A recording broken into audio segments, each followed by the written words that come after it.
Bien, cada uno de estos elementos tiene una descripción detallada que si les interesa lo pueden consultar en el apunte que tienen en el aula virtual. No es importante, es una descripción un poquitito más detallada de estos 4 niveles, pero lo que sí vamos a ver, y esto me interesa, es que una vez que se definió ese modelo, cómo trabajan el sistema tradicional, con el cual muy posiblemente que ustedes en su vida profesional vayan a tener algún tipo de interacción, porque todavía hay sistemas viejos, incluso hay sistemas, por ejemplo, elementos como puede llegar a ser la IoT o controladores industriales, en el cual ustedes tienen pequeñas bases de datos para uso operacional que necesariamente no van a estar administradas por un administrador de base de datos, porque el problema que ustedes solucionen con el programa no tiene la dimensión que requiere un administrador de base de datos. Entonces, vamos a ver un poquitito en detalle lo que vimos al principio, cómo son los dos ambientes, el tradicional y el sistema de administración de base de datos computarizada. En el ambiente tradicional, vamos a recurrir ahora al modelo de capas que habíamos utilizado en los sistemas operativos. ¿Qué es lo que tengo yo? Yo tengo archivos, que era donde guardaba los datos, y eso era en el modelo de Spark, ¿qué cosa? El nivel físico, o sea, donde yo guardo los datos. Acá vienen los programas. ¿Qué es lo que hacen los programas? Los programas lo que hacen es organizar estos datos y permitir el acceso a los usuarios que van a hacer consultas, que van a emitir listados o que van a agregar nuevos datos a estos archivos. ¿Cómo funciona eso en la estructura de mi computadora? O de una computadora cualquiera, Piense que cuando estamos hablando de computadoras, siempre nos referimos desde una supercomputadora a una aplicación tan tonta como un smartwatch. O sea, tiene todos los elementos de una computadora. Cualquiera de ellos va a tener una memoria operativa en la cual yo voy a poder distinguir el sistema operativo, el área de datos del sistema operativo, porque sigue siendo un programa que en realidad vamos a llamarlo buffer, porque hay montones de programas que componen el sistema operativo, cada cual utiliza un pedazo de esa memoria, y después tengo los programas que manejan los archivos. Cada programa tiene su área de datos. Entonces vamos a suponer la operación más simple, que es la consulta de un dato almacenado en un archivo. ¿Qué es lo que hace el programa 1 cuando necesita un dato almacenado en un archivo? Le envía una petición al sistema operativo. El sistema operativo accede al disco rígido donde está ubicado el archivo, extrae la información del archivo que está ubicado en el disco rígido y lo manda a la memoria de datos del sistema operativo, lo manda al buffer del sistema operativo. Desde el buffer del sistema operativo va al área de datos del programa que solicitó ese dato del archivo y interactúa con el programa para que se pueda visualizar el dato que se quería consultar. Ahora, como a ese archivo puede ser que consulten muchas personas, imagínense una empresa en la cual el vendedor está consultando qué fue lo que hizo, la persona del depósito está viendo a ver cómo prepara el pedido que facturó el tipo y el de administración está viendo a ver cómo lo carga en la cuenta corriente.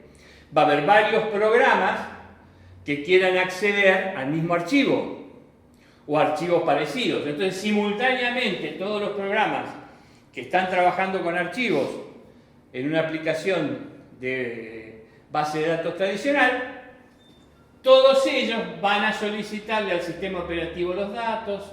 El sistema operativo va a tener que encargarse de ir al disco y traer los datos, cargarlo en su propio buffer, mandárselo a los programas. Fíjense que si veo cómo es el flujo de la información solicitada, se me produce una gran concentración en esto que es el buffer del sistema operativo, porque el buffer del sistema operativo no solamente está atendiendo a estos programas, está atendiendo también a todas las funciones del sistema operativo que ya vimos antes. Entonces, esto genera una gran congestión y por eso en los ambientes tradicionales, cuando se trabaja en grandes organizaciones con gran demanda de tráfico de datos, se genera un problema. Entonces, ¿cómo se soluciona ese problema? Ya habíamos adelantado que se utilizaba la estructura cliente-servidor. Todos los archivos con datos los junto en un gran archivo que es una base de datos. De alguna manera, físicamente, relaciono los archivos, las tablas, lo que sea. Hay físicamente en el disco rígido, creo mi base de datos. Creo un administrador de esa base de datos. Ese administrador establece relaciones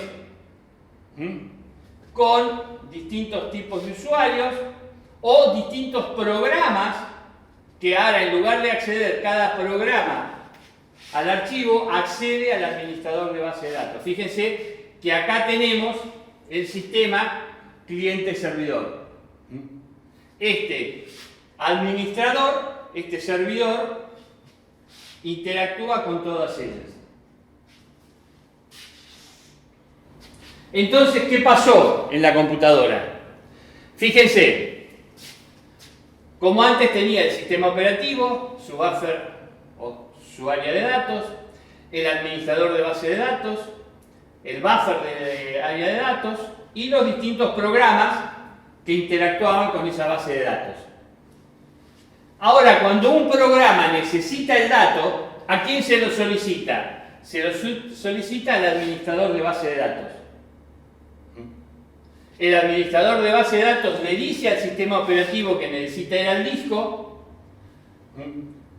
Los datos sacados de los archivos del disco rígido van a parar no ahora al buffer del sistema operativo, sino al buffer, al área de datos del administrador de base de datos. Y de ahí van a parar a los distintos programas que soliciten los datos.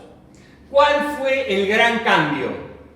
Que antes yo concentraba todos los datos en el buffer del sistema operativo, que además hacía un montón de cosas, y ahora todos esos datos se los estoy pasando al área de datos del administrador de base de datos. Con lo cual descongestioné esto, y este administrador puede regular los petitorios de los distintos usuarios, darles prioridades, evitar conflictos, o sea que dos usuarios, por ejemplo, quieran modificar el mismo dato de un archivo. O sea, este se encarga de todos estos problemas. Entonces, este entorno, que es el que actualmente se utiliza en grandes sistemas, todavía nos va a dar dos dimensiones de datos. Lo que se llama base de datos operacionales, que son las que vamos a usar nosotros con el programa base, y que se utilizan para realizar distintos tipos de operaciones comunes, o grandes almacenes de datos, en lo cual se va a almacenar toda la información de toda una gran organización. Imagínense ustedes una empresa como YPF.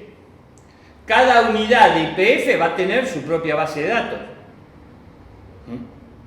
Van a trabajar los clientes de una unidad de YPF, otra unidad de YPF tiene su propia base de clientes porque operan en distintos lugares. Pero la central de YPF va a necesitar todos los datos de todas sus sucursales. Entonces todas esas van a ir a parar a una gran base de datos que se llama almacén de base de datos. O sea, hay todavía un nivel superior de organización de los datos que excede lo que nosotros vamos a ver en lo que son las bases de datos. Pero bueno, eso ya es motivo de otro tipo de estudio. ¿Qué es lo que logro cuando instalo un administrador de base de datos computarizado? Mejora la integración de los datos, Aumento la accesibilidad, o sea, ahora puedo acceder mejor a los datos, o sea, los datos están más seguros. Me aseguro de que no carguen dos personas a la vez, eso tiene que ver con la integración. Mejoro el control de los datos, sé a quién se los doy y sé quién me los pide. Como es el programador de aplicaciones, no tiene que preocuparse por esas cosas, le es mucho más fácil programar, entonces hay mayor facilidad para generar aplicaciones. Y básicamente se mejora la seguridad, pues yo puedo proteger los datos, evitar que lo borre cualquiera, cosa que antes era un poquito más difícil de controlar. ¿Cuándo se instala un administrador de datos? Acuérdense que yo les dije que en determinado momento es lógico que se use un administrador de base de datos, pero que hay aplicaciones en las cuales no va a ser necesario. O sea, si yo quiero programar y guardar datos en mi smartwatch, no voy a necesitar utilizar un administrador de base de datos. Lo voy a programar dentro de lo que es el ambiente tradicional del manejo de datos. Ahora bien, ¿cuándo se instalan estos administradores? Cuando se necesita cambiar muy rápido las aplicaciones. ¿Quieren saber el caso más simple? Una empresa que está trabajando en la parte contable y las resoluciones le cambian todos los días, que hoy hay que pagar esto, que mañana no hay que pagar eso. Entonces las aplicaciones que manejan eso tienen que cambiar muy rápido. Entonces, esa es uno de los aspectos a tener en cuenta para decir, no, acá no se puede llevar los datos tradicionales, hay que hacerlo de esta manera.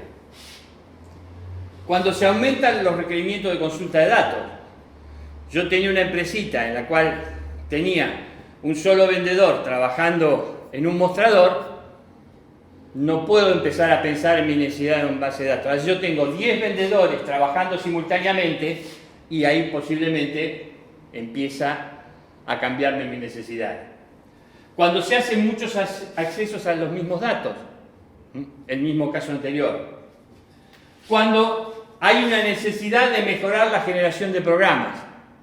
Cuando yo tengo muchas personas, fíjense que siempre estamos volviendo al tema de muchas personas. Necesito hacer programas confiables, por ejemplo, y estoy trabajando en el sistema del laboratorio de análisis clínico. Y los datos no pueden ser cualquiera. No me puedo equivocar en darle los datos de un análisis clínico a uno u otro. Por ahí se me suicida el tipo sano porque cree que no va más, ¿no? Entonces tengan eso en cuenta. No solamente por el número, sino a veces por la naturaleza del uso de la base de datos. Y después, para mejorar la consistencia de los datos.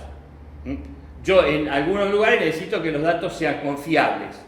Piensen ustedes en el sistema de control de vuelo de un aeropuerto que tiene que programar que los vuelos tienen que llegar cuando los dejan en un determinado horario para que no haya conflicto, para que no se junte mucha gente en los horarios, en los lugares de acceso a los aviones. Entonces, bueno, esos datos tienen que ser consistentes. Esos datos no solamente los genera el tipo que está vendiendo pasajes en el aeropuerto, sino todas las agencias de viaje. Entonces, ese es un caso en el cual la consistencia de los datos es muy importante.